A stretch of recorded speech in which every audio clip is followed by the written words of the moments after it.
Halo, selamat datang di Shuniba, sebuah ruang yang lembut, hangat, dan pelan. Di sini, semua cerita-cerita manusia beristirahat sebentar sebelum menemukan bahasanya yang baru. Namaku Nanat. Kalian bisa memanggilku seperti itu, seperti teman-temanku. Dan ini adalah tempat di mana suara-suara kecil dari hati akhirnya bisa didengarkan tanpa nama, tanpa identitas, hanya rasa. Setiap cerita yang kamu dengarkan di sini berasal dari seseorang di luar sana, seperti teman, kenalan, atau mungkin seseorang yang tidak pernah kamu temui. Mereka mengirimkan kisahnya secara anonim, dan aku akan menerjemahkannya menjadi bahasa yang lebih lembut, lebih puitis, dan lebih aku. Di sini ada untuk menemani malam-malam yang sunyi, hari-hari yang berat, dan pikiran-pikiran yang tak sempat kamu ceritakan pada siapapun. Selamat datang di episode hari ini. Mari kita mulai secara perlahan. Hari ini cerita datang dari seorang perempuan hebat berinisial D. Perempuan yang baik hati, kuat, tapi dunia mengujinya dengan cara yang tidak semua orang sanggup menanggungnya. Saat aku membaca ceritanya, aku sadar tidak semua orang diberikan beban yang sama, dan mungkin aku sendiri tidak yakin bisa sekuat dia kalau berada di posisi itu. Kalau gitu, mari kita mulai ceritanya. Aku baru tahu begitu ia memulai bahwa grief itu jauh lebih dalam dari apa yang sering orang ceritakan, jauh lebih berat dari apa yang media gambarkan, dan jauh lebih mengonsumsi dari apa yang pernah kubayangkan.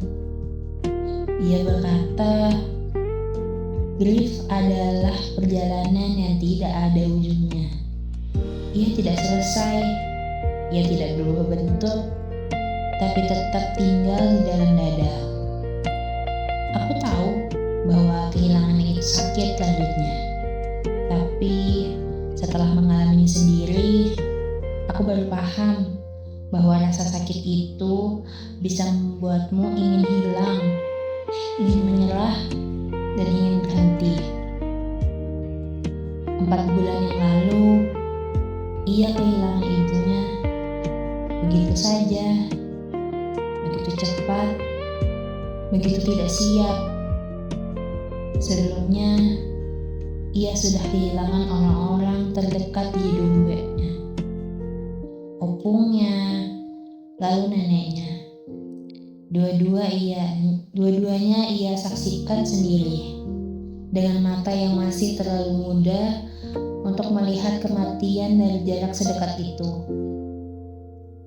Ia kehilangan opungnya saat kelas 3 SD, orang yang paling banyak mengisi hidupnya, mengantarnya sekolah, menggantikan figur ayah ketika orang tuanya harus bekerja jauh.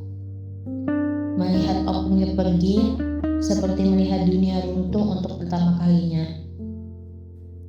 Sejak itu, hidup berubah, rumah sakit berubah, ranjang pasien berubah, waktu pun berubah.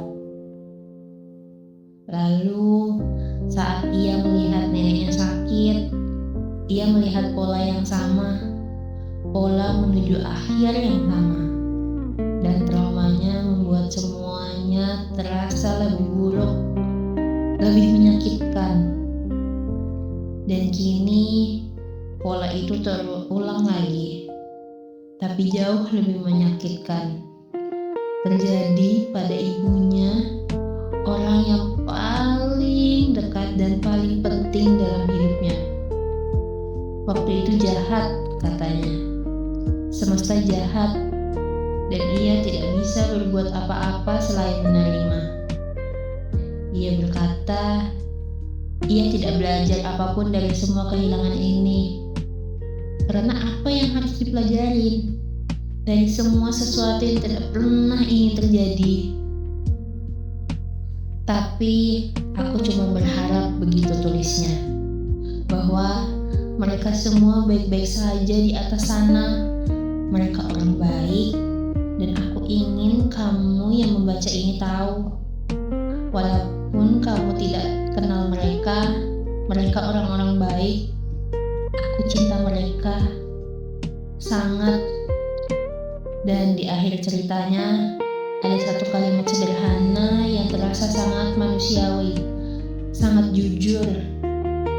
I wish I could end this less pain, and if not, I don't care either. Just like we did. Pesan buat hari ini,